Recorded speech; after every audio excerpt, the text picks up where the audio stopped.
ఈ మధ్యకాలంలో మనం ఎక్కువగా వింటున్న పదం జెన్జీ. జెన్జీ అంటే జనరేషన్ జెడ్ అని అర్థం. జనరేషన్ అంటే ఒక తరం. సాధారణంగా ఇండియాలో అయితే 20-30 సంవత్సరాలకు ఒకసారి ఒక జనరేషన్ మారుతుంది. ఇండియాకి సంబంధించి స్వాతంత్ర్యం వచ్చిన తర్వాత నుండి ఈ జనరేషన్స్ని 3 రకాలుగా విభజించారు. అవే జెన్ఎక్స్, జెన్ వై, జెన్జీ. జెన్ఎక్స్ అంటే 1965 నుండి 1980 మధ్య కాలంలో జన్మించిన వాళ్ళు అని అర్థం. వీళ్ళు బేసిక్గా స్వాతంత్రం వచ్చిన తర్వాత డెవలప్ అవుతున్న ఇండియాని చూసిన జనరేషన్. ఈ జనరేషన్ వాళ్ళు ఎక్కువగా కుటుంబానికి, విలువలకు ఇంపార్టెన్స్ ఇచ్చేవాళ్ళు. ఈ పీరియడ్లో ఉన్నవన్నీ ఉమ్మడి కుటుంబాలే. అలాగే ఈ జనరేషన్ వాళ్ళు ఎక్కువగా వ్యవసాయంపై ఆధారపడి జీవించేవాళ్ళు. పేరెంట్స్ని, పెద్దలని గౌరవించడం ఈ తరం వాళ్ళలోనే కనిపిస్తుంది. ఈ తరం వాళ్ళు ఇండస్ట్రియల్ రంగం విస్తరించడాన్ని చూశారు. టెక్నాలజీ అంటే పెద్దగా పరిచయం లేని తరం. టైప్ రైటర్లపై పనిచేసిన కాలం. వీళ్ళ తర్వాతి తరం వాళ్ళే జెన్ వై. వీళ్ళు 1981 నుండి 1996 మధ్య కాలంలో పుట్టిన వాళ్ళు.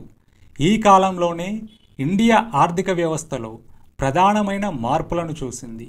ఈ కాలంలోనే జాయింట్ ఫ్యామిలీస్ పోయి న్యూక్లియర్ ఫ్యామిలీస్ వచ్చాయి. మొబైల్ ఫోన్లు, ఇంటర్నెట్ ఈ కాలంలోనే స్టార్ట్ అయ్యాయి. ఈ జనరేషన్లో జరిగిన బిగ్గెస్ట్ రెవల్యూషన్ ఏంటంటే కంప్యూటర్. దాంతో ఐటీ రంగం అభివృద్ధి చెందింది. కుటుంబంలో అందరినీ చదివించడం స్టార్ట్ చేశారు.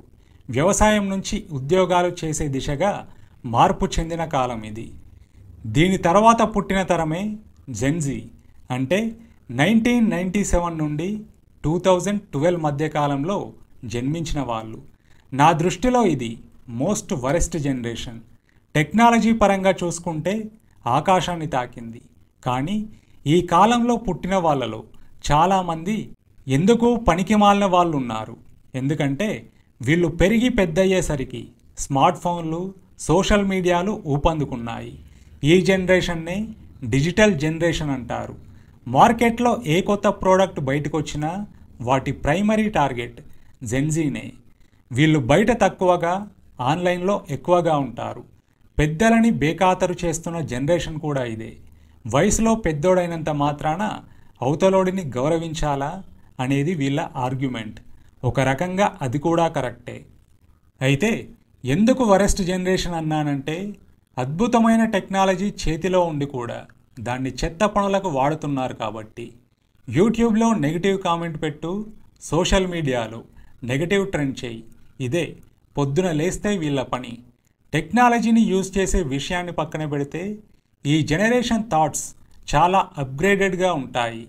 ఇండివిజువాలిటీకి ఎక్కువ ఇంపార్టెన్స్ ఇచ్చే జనరేషన్ కూడా ఇదే. పెళ్ళిళ్ళు అవసరం లేదు అనుకుంటున్న జనరేషన్ ఇది. జెన్ఎక్స్ వాళ్ళు ఉద్యోగాలు చేస్తే వీళ్ళలో చాలామంది ఉద్యోగాలు కూడా చేయడం ఇష్టం లేని వాళ్ళు.